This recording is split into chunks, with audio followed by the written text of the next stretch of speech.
Primero quiero aclararle a un país, yo 82% no confía absolutamente en nadie, ni siquiera en sus vecinos. El objetivo que tenemos hoy en el lápiz y que nos fijamos hace más de 3 años es que en enero del 25 Nicolás Maduro nos ponga la banda presidencial y se vaya a la oposición. Ese es nuestro objetivo. Segundo, queremos anunciarle al país una campaña educativa para aclarar el desastre que ha significado meter la política en la economía y en el bolsillo de los venezolanos. Dirimir los conflictos políticos en Venezuela a través del bolsillo de los venezolanos es un acto criminal. Hoy queremos demostrar cómo una fórmula trajo al país una ola de hambre y de separación de las familias venezolanas. Esa mezcla desastrosa entre mala gestión y a alguien que se le ocurrió, y a un sector del país ya bastante menguado, que se le ocurrió que sancionando y ahorcando el bolsillo de los venezolanos se tumbaba el gobierno. Entre el PSUV y las sanciones de la MUD se cayeron en 93% los ingresos petroleros de un país que terminó siendo una bodega que vende un solo producto por el desastre del mal manejo de la economía venezolana. Pero a esa desastrosa economía, a esa débil economía, pues se le ocurrieron llamar a otros países a que nos bloquearan y nos sancionaran y que para tumbar gobierno. 93% de los ingresos petroleros caídos, 78% de caída en la importación de alimentos y éramos una economía fuerte. Por supuesto, el salario se cayó en 98%. Esa es la fórmula PSUV y sanciones de multa. Por supuesto, eso generó 7.700.000 migrantes. Una ola de hambre y de separación de la familia venezolana. Yo quisiera preguntarme, ¿qué tiene que ver el conflicto político entre los partidos de Venezuela y los trabajadores del Estado Bolívar en las minas de oro? ¿Qué tienen que ver las licencias que se otorgaron a Minerven con el desastre que está ocurriendo ahí en el arco minero si nosotros nuevamente vamos hacia el mercado negro de oro? Es decir, ¿ustedes creen o a alguien se le puede ocurrir hoy que en el Estado Bolívar va a haber un cambio político porque se le levante la sanción o porque se le imponga nuevamente una sanción a Minerven y al arco minero? Esto es un verdadero desastre. Y estas son las consecuencias de traer a la política y meter a la política en la economía. Colapso económico no tumba gobierno, no soluciona la crisis perjudicando el bolsillo de los venezolanos. Yo quiero decirles que el muro de Berlín no cayó sancionando a Gorbachov. Y yo quiero darles simplemente una lista de que con sanciones nadie se va. Sancionaron económicamente a Franco 36 años. Estoy poniendo ejemplos además que no tienen que ver una cosa con la otra, pero nada más simplemente por el ejemplo de las sanciones. Para los tarados que todavía piensan que estrangulándole el bolsillo a los venezolanos va a producir un cambio de gobierno. 36 años de sanciones a Francisco Franco, murió en su cama. Van 74 años de sanciones a la dinastía Qin, ahí están. 45 años de sanciones al régimen de los ayatolás, todavía están. 10 años Vladimir Putin, miren cómo va. 62 años de régimen de sanciones a Cuba. Y todavía alguien tiene la ocurrencia de salir a decir que con sanciones van a tumbar un gobierno. No, lo que están es atornillando a Maduro. Lo que están es atornillando al gobierno. Es aislando a Venezuela.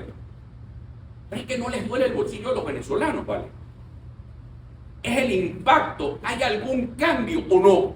Miren, Venezuela vivió, y quiero ponerles un ejemplo aquí, entre 1918 y 1974, las peores crisis políticas que ustedes se pueden imaginar.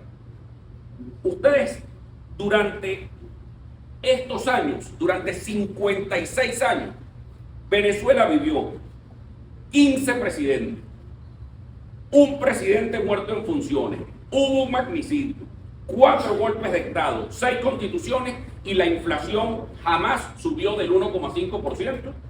El PIB tenía un crecimiento sostenido y la moneda prácticamente de 3.30 a 4.30. La moneda más fuerte. ¿Y eso qué significaba? Cuando la política no se metía en el bolsillo ni en la economía de los venezolanos. A los dos factores minoritarios en pugna. Porque la inmensa mayoría de este país rechaza el PSUV y rechaza la Junta. Saquen su discusión política del bolsillo de los venezolanos. Yo quiero darle un mensaje también al presidente Nicolás Maduro, con el mayor respeto. Cuidado con caer en provocaciones. No caiga en provocaciones. Porque hay unos señores que ahora viven de hablar de Venezuela y de la ilegitimidad de Venezuela y quieren seguir cobrando de unos activos y Venezuela sigue embargada. Entonces las elecciones no solamente deben ser honestas, sino que tienen que parecerlo. Y por eso tenemos que llamar, porque usted se vaya a pelear con los Estados Unidos y Estados Unidos cometa el inmenso y catastrófico error de ratificar sanciones y de confirmar unas sanciones que son violatorias de todo. Pero primero la violatoria de derechos humanos, por supuesto. Violatoria de la razón. Y sobre todo violatorias de la sensibilidad humana. Y violatorias de la razón. Porque yo no he visto, yo creo que detrás de las sanciones lo que hay es una mano peluda.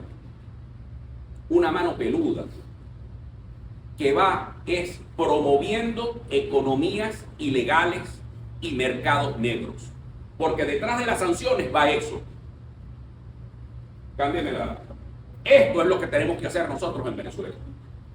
Elaborar un consenso económico, generar un pacto de Estado. Señor presidente Maduro, no siga hablando con los mismos, porque va a caer en lo mismo. Porque ni a usted, ni al país, ni a nadie le conviene que tengamos un país maula. Y tenemos que hacer que las elecciones sean elecciones que realmente el país se sienta clave participando. Y que la comunidad internacional se sienta cómoda participando. Me huele que hay también una conspiración para embargar otra vez el petróleo de Venezuela para favorecer la explotación ilegal de petróleo en Guyana. Así que cuidado. Entonces no se puede caer tan rápido. Entonces necesitamos generar unos pactos de Estado que generen consensos económicos para sacar definitivamente a la política de la economía del país. ¿Qué tiene que ver el pleito de Machado con Maduro, con alguien que está montando un carrito de perros calientes en Plaza Venezuela, vale? ¿Qué tiene que ver ese pleito del PSUV con la MUD, con alguien que está tratando de sembrar allá en Tucupido, o con el milagro agrícola que está comenzando a ocurrir allá en Araure, en Acarigua, en Portuguesa, o con la posibilidad de que vengan las petroleras? Miren, aquí había golpes de Estado, se dictaron constituciones, se dictaron de todo y el bolívar no se afectaba, la moneda no se afectaba, el salario no se afectaba y tampoco se afectaban las relaciones con la industria petrolera. Porque habían políticos con seriedad y con responsabilidad en este país. Ahora saquemos definitivamente a la política de ahí. Entonces son 3 ejes que proponemos nosotros frente a pactos de Estado. Un consenso económico sobre el desarrollo humano, transformación económica y democracia plural. Estos 3 ejes de transformación son fundamentales. Que nos pongamos de acuerdo. No importa quién gobierne a Venezuela, pero no le volvamos a tocar el carrito al amigo de Perro Calientes y aquí de Plaza Venezuela. Ni volvamos a tocarle otra vez la finquita a la gente que está en Acarigua, o la gente que está en Vigirima, o la gente que está en Barcelona, o el negocio de tortas que se está pasando para un centro comercial, o el que quiere montar un negocio. No le importa el pleito político de los venezolanos, sino lo que quiere es echar para adelante. Entonces vamos a darle estabilidad económica. Y los políticos seguimos peleando, pero saquémoslos del bolsillo de ahí. Entonces, ¿qué estamos haciendo? La oposición independiente que no se siente representada en Barbados y que no nos representa el señor Blay. Allá María Corina, que se dejó representar por ella. Y bien, bastante que se lo diga. Usted deje representar por ella. Ah, pero se quiso meter en la primaria, contarse con ellos, ahora que cuente también con Superlano y con Cuco y con todo aquello. Pero nosotros queremos hacer una transformación, un cambio de época en Venezuela. Ahora, ¿cómo hacemos ese cambio de época en Venezuela? Vamos a pactar que independientemente de quién llegue, haya desarrollo humano sostenible, haya una transformación económica y una democracia plural. Y lo que quiero con esto es que arranquemos de raíz la politiquería del bolsillo de los venezolanos. Es lo fundamental, es lo clave. Aquí un conflicto político, entonces salen corriendo a meter un chisme en Washington para ver cómo a nosotros nos sancionan económicamente. Pero qué barbaridad es esta. Porque si somos un país que depende de un solo producto y el producto no lo sancionan, imagínense ustedes, ¿cuál es la consecuencia? Que se nos va, miren, se caen las importaciones de alimentos, se cae el salario, se cae todo. ¿Por qué? Porque dependemos nada más del petróleo. Pero el país no se va a levantar si no se levantan las sanciones, ¿vale? Entonces hay que hablarle claro a la gente. Si a usted, y óiganme bien esto para los efectos de las sanciones, si aquí cierran otra vez la industria petrolera, se nos cae el salario y se disparan los precios del carrito de mercado. ¿Por qué? Porque esta es una economía que depende de importaciones. Y es lo que quiero que tengamos todos claros. Aquí el pleito de Machado y el pleito de Maduro y el pleito de Jorge y el pleito de Blay y el pleito de otros no le interesa a nadie, ¿vale? Sean responsables con el país. Y no salgan de chismosos a meterse para allá para los Estados Unidos, porque Estados Unidos no tiene por qué arreglar los problemas de Venezuela. Los problemas de Venezuela los arreglamos los venezolanos. Tengan un poquito de verdad de seriedad y de responsabilidad. Y no es porque un congresista norteamericano vaya a pegar 4 gritos en el Congreso norteamericano para que aquí lleguen, se asusten y entonces van a echar para atrás. No se van a asustar, ¿vale? O es que no han entendido lo que ha pasado en 25 años. Tengamos la valentía y la seriedad de generar un cambio político, porque ya yo estoy harto de los 25 años. Se acabó la época. Tenemos que generar un cambio político. Pero los cambios políticos se tienen que dar con seriedad, con responsabilidad, porque basta que este país sea manejado de manera tan irresponsable y que vayamos nosotros a entregar la soberanía de Venezuela otra vez. Pero es que si no se pusieron de acuerdo ni siquiera para defender el Esequibo, chicos, ni siquiera para defender la integridad del territorio, que se van a estar poniendo de acuerdo también para defender la economía, sino que salen corriendo a ver qué sanción meten. No, sanción no tumba gobierno, lo que tumba es el bolsillo de los venezolanos. Antes de dar inicio a las preguntas, Bolívar Fernández, que no vino, pido un sonido, una respuesta al tema de los 25 años precisamente del gobierno, primero de Hugo Chávez y después de Maduro. La definición que usted hace y, bueno, cómo ve el panorama cuando se cumplen 25 años. Bueno, 25 años de una pérdida de la etapa histórica de Venezuela. Yo creo que estamos entrando 25 años tarde al siglo XXI. Y creo que yo nunca voté por Chávez. Hubo conquistas sociales durante estos años, pero conquistas sociales que se han perdido. Hay conquistas también económicas y hay conquistas en materia de soberanía. Siempre en las etapas históricas hay cosas buenas y hay cosas malas. Hay cosas que hay que reconocer en materias de inclusión que han pasado durante estos 25 años. Sin embargo, yo creo que Venezuela basta de estar anclada al retrovisor de la historia y comencemos a ver un poquito más al futuro, porque yo no le tengo crítica nada más a los 25, yo le tengo críticas a los últimos 50. Tres cosas. El próximo lunes se llamó una convocatoria para hablar del cronograma electoral. ¿Usted va a participar ese día? Lo segundo es, ¿Cree que mayo es una fecha que haga factible una elección presidencial y todas las elecciones que solamente que parezcan que sean honestas? Mayo es una fecha que permite que sea honesto y si no, ¿qué condiciones tiene usted como candidato? Fíjense, primero la Alianza del Lápiz va a participar siempre en los procesos electorales. Nosotros no nos anotamos con la abstención ni con la provocación de la abstención. Y aquí el país va a ir a votar. Ahora, ¿qué es lo ideal? Lo ideal es que tengamos observación internacional, que tengamos la mayor transparencia y la mayor credibilidad, que hayan las convocatorias debidas, porque del apuro simplemente queda el cansancio y sobre todo va a volver a quedar afectado la economía y el bolsillo del país. Y por eso mi llamado con mucho respeto al presidente Maduro: no caiga en la provocación. Si usted llega, adelanta las elecciones y todo es para salir apurado, ¿qué va a pasar? Que la comunidad internacional no va a generar la transparencia debida, y no es porque nosotros le tengamos miedo a ninguna porque nosotros aquí somos soberanistas y nacionalistas. El problema es la promoción de inversiones en Venezuela y el bolsillo de los venezolanos, porque por esas elecciones pasa también la economía. Entonces, ¿cuál es mi opinión? ¿Que voy a ir a la reunión? Claro que voy. Yo voy a todas las reuniones que me digan y que me inviten. Aquí no vamos a dejar espacio alguno. Pero sí es importante decir, ojo, que tengamos observación internacional para generar la confianza debida para que el próximo gobierno, que si Dios quiere lo vamos a dirigir nosotros a partir de enero del 25, podamos hablarle al país con serenidad, con reflexión y con seriedad, de que al mundo entero pueda venir a hacer inversiones a Venezuela, que los venezolanos podamos volver a tener dólares en el bolsillo y que la gente pueda echar para adelante su negocio. Eso es lo primero, que volvamos a tener salud, que volvamos a tener educación. Pero las elecciones no es solamente para que alguien con su ego gane. No, las elecciones son para generar estabilidad a un país que quiere crecer económicamente y que quiere que la familia venezolana se vuelva a unir. Para eso son las elecciones. Entonces, a un lado y al otro, porque a mí no me gusta la MUD ni me gusta el PSUV, a ninguno de los dos.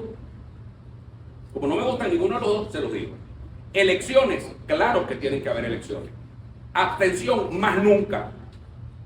Pero las elecciones tienen que ser en el plazo debido, generando la confianza que necesitamos para que las inversiones vengan y los venezolanos podamos vivir mucho mejor de lo que estamos viviendo hoy. ¿Cuál cree que debería ser la fecha para usted como candidato? Mira, debería ser una cosa trabajada con la Unión Europea, con todos los observadores y técnicos electorales. Yo creo que lo que se había hablado de que fuese para el segundo semestre del 2024 pudiera ser una fecha, pero de nada vale estar apurando, corre, para hacer una fecha. ¿Qué es eso? Eso no va a generarle estabilidad al país y estabilidad económica al país. Ahora, que nosotros vamos a concurrir al proceso electoral, sí, claro. Es que yo le voy a regalar 6 años más a Maduro. Eso ni que me digan lo que me digan. Y les voy a decir, la Alianza del Lápiz se inscribe y punto. Eso no estamos en discusión con nadie para eso. Acudir a esa reunión en la Asamblea Nacional para buscar una fecha de elecciones no es seguir socavando la institucionalidad del país, porque la Asamblea Nacional no tiene nada que ver con lo electoral en el país. No. Quien fija la fecha para una elección en el país es el Consejo Nacional Electoral según la Constitución. Bueno, yo lo que tengo entendido es que hay una consulta amplia política que deberían hacer en el Parlamento. El Parlamento es la casa de todo el mundo, debería serlo. Entonces, si te citan al Parlamento para que tú hables y des tu opinión sobre el cronograma electoral y sobre lo que tú crees que debe ser el cronograma electoral, maravilloso, excelente, a mí me parece una buena noticia. Y que ese informe se le pase al Consejo Nacional Electoral, perfecto. Lo que sí es muy malo es que se sienten dos partes nada más en una isla del Caribe a fijar ellos con los Estados Unidos un cronograma electoral, aislados del resto del país. No, esa sí no me gusta. Yo prefiero que seamos toditos. Y miren, cámaras prendidas, sin secreto, transparente. ¿Para qué? Para que le demos confianza al mundo y a los venezolanos de que vamos a tener un proceso electoral donde todos podamos participar bien. Antonio, ese posible adelanto de elecciones no pone en desventaja a los sectores de la oposición. Mira, aquí el descontento es tan grande que el día que los venezolanos vayamos a votar, estoy absolutamente convencido que, uno, va a haber economía del voto. Segundo, la gente va a votar para cambiar de época. No va a haber una época de cambio, no, lo que viene es un cambio de época.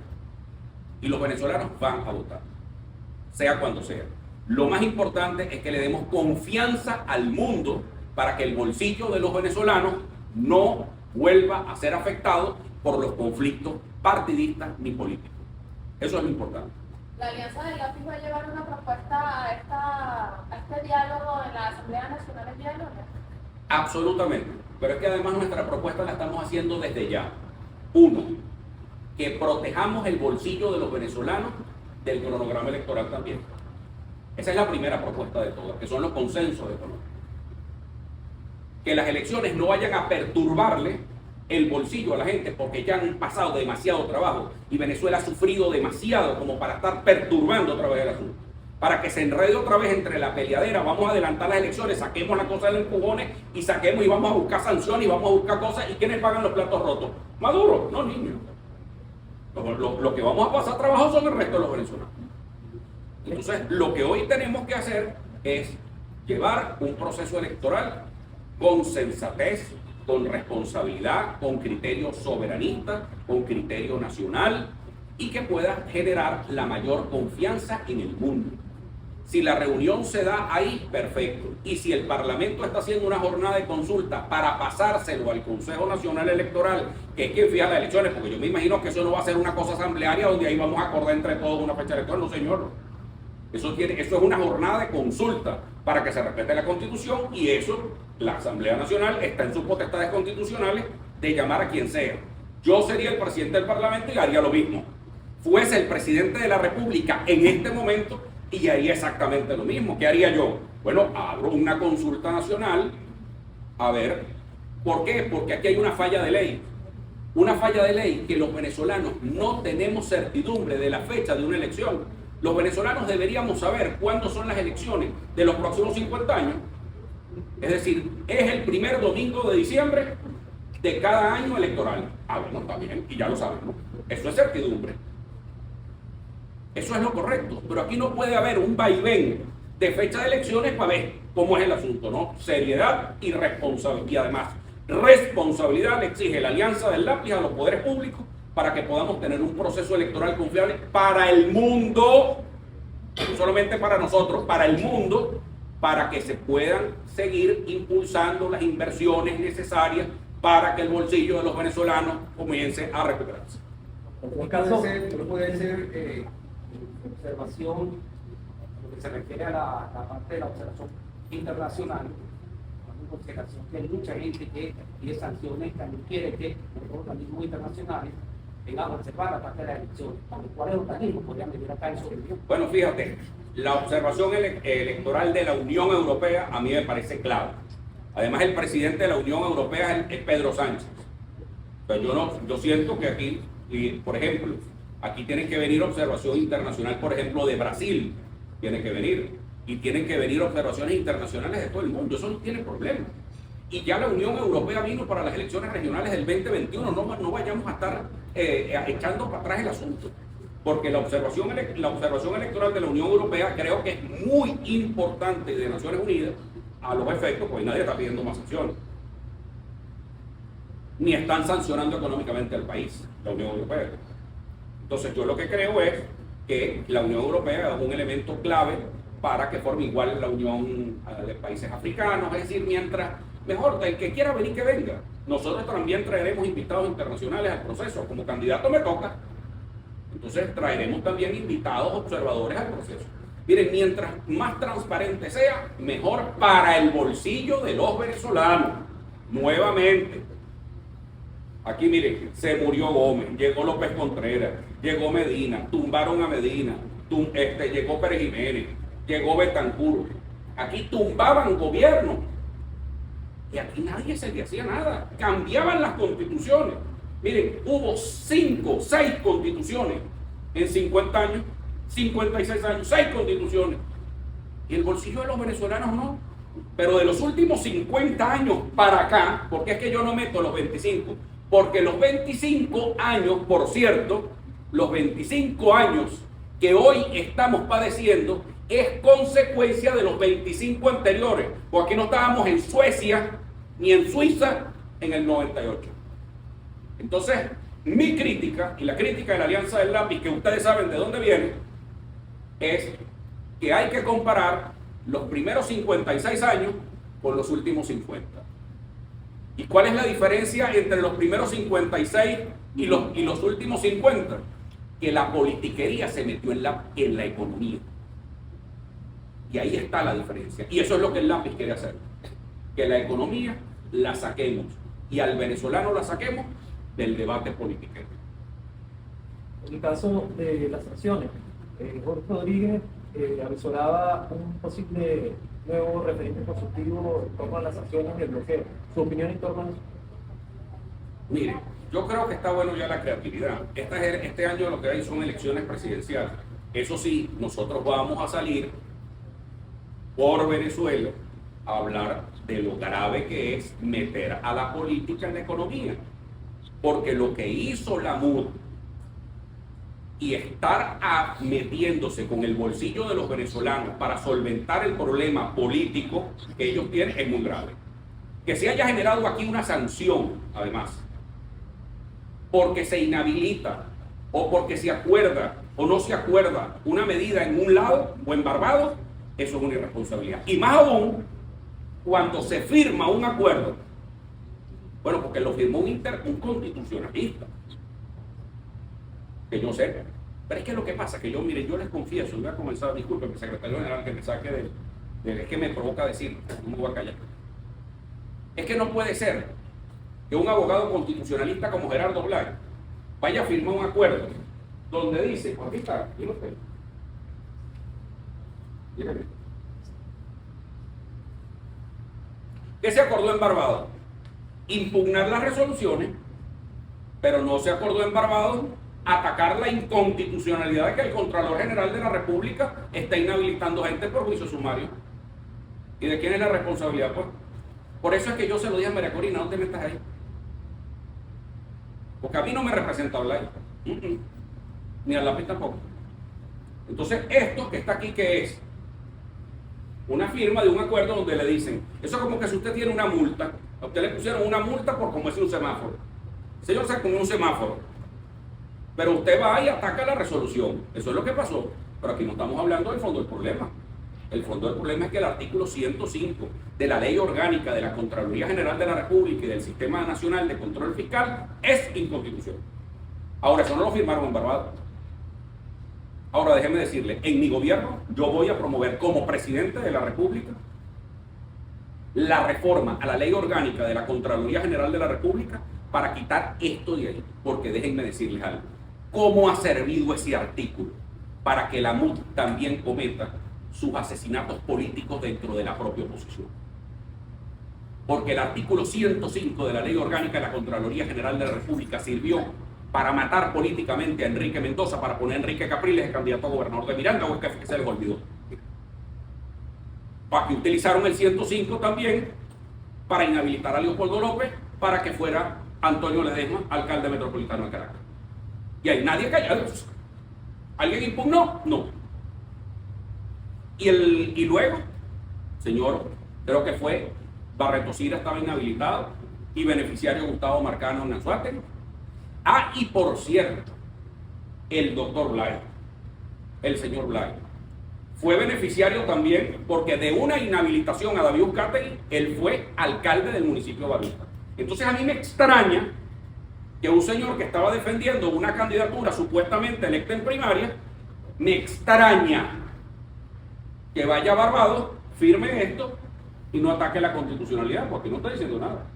Aquí lo que están diciendo es que vaya a una resolución y ataque la resolución. La resolución fue, miren, la resolución está confirmada, pero no me está atacando la inconstitucionalidad de la norma. ¿Por qué? Porque es que el señor Blay fue beneficiario también de esa norma constitucional y del canibalismo político que ha habido en la mesa de la Unidad Democrática, utilizando también estas herramientas para sus propios provechos.